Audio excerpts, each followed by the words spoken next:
और हम विकास और जन कल्याण के कामों में प्रधानमंत्री जी के नेतृत्व में कभी कोई राजनीति भी नहीं करते, कोई भेदभाव भी नहीं करते। तो मैंने यहां जो मेरे विभाग की योजनाएं हैं रूरल डेवलपमेंट की, ग्रामीण विकास की, उनकी समीक्षा की। मित्रों, पंजाब में जब भयानक बाढ़ आई थी, उस बाढ़ के बाद मेरे विभाग की तरफ से, क्योंकि मैं उस समय आया था, सारे हालात देख के गया था यहाँ, और तब मैंने पंजाब सरकार से कहा था कि जितने भी मकान टूटे हैं बाढ़ के कारण, उन सबको बनाने के लिए प्रधानमंत्री आवास योजना के अंतर्गत राशि दी जाएगी। पंजाब की सरकार ने पहले 14,000 मकान की सूची दी थी। मैं बार बार फिर मेरे विभाग से मैं कहता रहा कि और पूछो, कोई रह ना जाए। तो फिर हमें 36,000 मकानों की सूची दी। रात को 9 बजे मुझे सूची मिली, तो रात को इस स्वीकृति का पत्र लेके दूसरे दिन सवेरे में लुधियाना में स्वीकृति का पत्र देके गया था। आज मैंने समीक्षा की तो मुझे बताया कि 36,000 में से 30,000 की स्वीकृति वो जारी कर चुके हैं, 6,000 की अब भी बाकी है। ये स्वीकृति तत्काल होनी चाहिए, सबकी होनी चाहिए, ताकि जिनके मकान बाढ़ में क्षतिग्रस्त हुए हैं वो तत्काल बना लें, इसमें देर नहीं होनी चाहिए। फिर 1 लाख से ज्यादा मकान हमारे पंजाब के गरीब भाइयों और बहनों को केंद्र सरकार ने पिछले वर्षों में दिए हैं। उनमें से स्वीकृतियां सबकी जारी नहीं हुई, केवल 76,000 सूची की स्वीकृति जारी हुई है। मैंने कारण पूछा कि केवल 76,000 क्यों, बाकी क्यों नहीं? तो बाकी के बारे में उन्होंने कहा कि भी संदेह है कि ये पात्र है कि नहीं। तो हमने आग्रह किया कि ये स्वीकृति जारी किए हुए बहुत दिन हो गए, अगर नहीं है तो, अगर है तो कोई एक भी मकान रहना नहीं चाहिए। भारत सरकार ने बार बार कहा है, कोई भी पात्र जो पात्रता रखता और गरीब है, कच्चा मकान है, उसको पक्का मकान बनना चाहिए। उन्होंने मुझे कहा है कि इस महीने करके वो 1 महीने के अंदर और स्वीकृति जारी करेंगे, या कोई अपात्र है तो उसके बारे में बताएंगे। मनरेगा की हमने समीक्षा की। मनरेगा के अंतर्गत हमने अपने पंजाब प्रदेश के लिए पिछले दिनों जो राशि दी है वो 6,000 करोड़ रुपए से ज्यादा की है, और इस साल ही हमने 842 करोड़ रुपए की राशि पंजाब को दी है। लेकिन जब मैं मजदूरों से बात कर रहा था तो इसमें बहुत शिकायतें, जॉब कार्ड जाली, फर्जी हैं, काम ठेकेदार कर देते हैं, जो काम मांग रहे मजदूर उनको काम नहीं मिलता, कई तरह की शिकायतें। हमने आज समीक्षा भी की है, और जहां ये शिकायतें हैं, मैंने राज्य सरकार से भी कहा कि राज्य सरकार की ड्यूटी है, क्योंकि कई जिलों से शिकायत आई, मुक्तसर से आई, फाजिलका से आई, कि काम मजदूरों को मिले ही नहीं और काम हो गया। ये बहुत गंभीर है। राज्य सरकार से भी मैंने अनुरोध किया है कि ऐसे मामले में जांच करे और दोषियों को दंडित करने का काम करिए। पैसा ठेकेदारों के लिए नहीं है, ये पैसा मजदूरों को रोजगार देने के लिए है। और भारत सरकार की भी टीम आके इनकी जांच करेगी, ताकि पैसा अगर गलत हाथों में गया हो, किसी ने फर्जीवाड़ा किया हो, तो उसको पकड़ सके और उसको दंडित भी कर सके, और गरीब को, मजदूर को न्याय दे सके।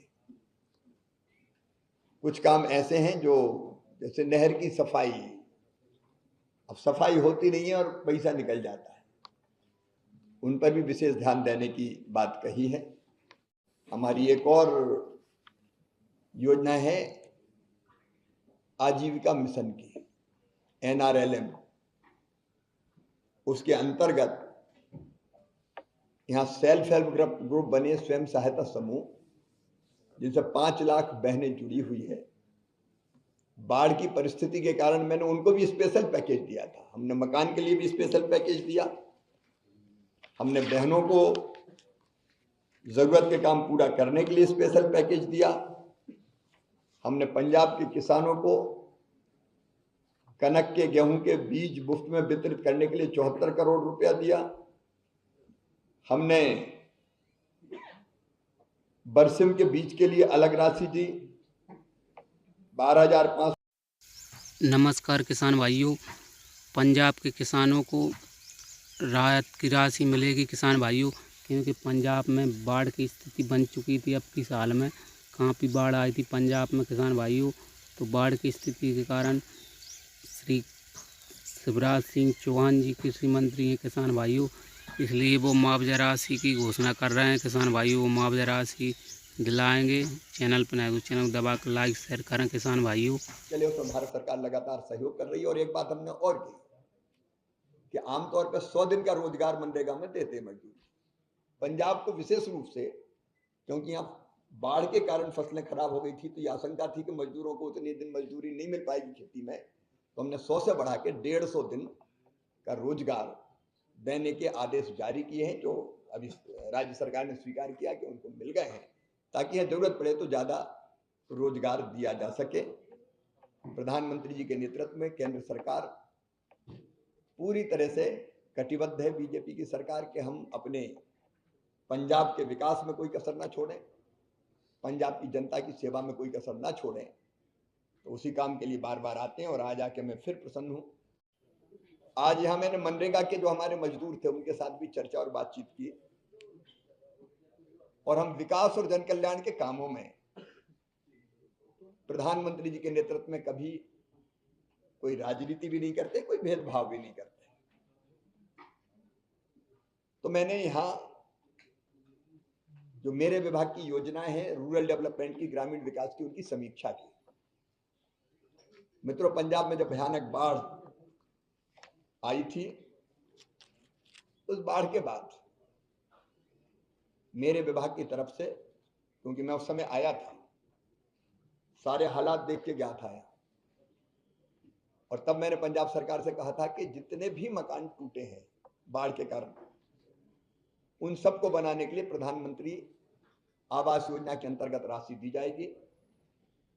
पंजाब की सरकार ने पहले 14,000 मकान की सूची दी थी। मैं बार बार फिर मेरे विभाग से मैं कहता रहा कि और पूछो, कोई रह ना जाए, तो फिर हमें 36,000 मकानों की सूची दी। रात को 9 बजे मुझे सूची मिली, तो रात को इस स्वीकृति का पत्र लेके दूसरे दिन सवेरे में लुधियाना में स्वीकृति का पत्र देके गया था।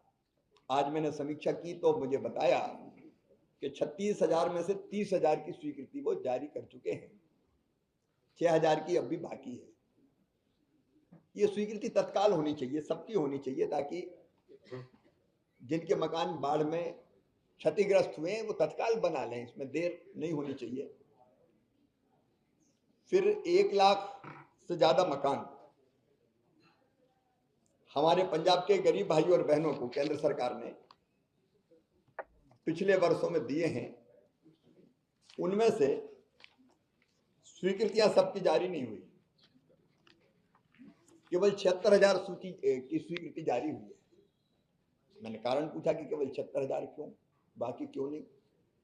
तो बाकी के बारे में उन्होंने कहा कि भी संदेह है कि ये पात्र है कि नहीं। तो हमने आग्रह किया कि ये स्वीकृति जारी किए हुए बहुत दिन हो गए, अगर नहीं है तो, अगर है तो कोई एक भी मकान रहना नहीं चाहिए। भारत सरकार ने बार बार कहा है, कोई भी पात्र जो पात्रता रखता और गरीब है, कच्चा मकान है, उसको पक्का मकान बनना चाहिए। उन्होंने मुझे कहा है कि इस महीने करके वो 1 महीने के अंदर और स्वीकृति जारी करेंगे, या कोई अपात्र है तो उसके बारे में बताएंगे।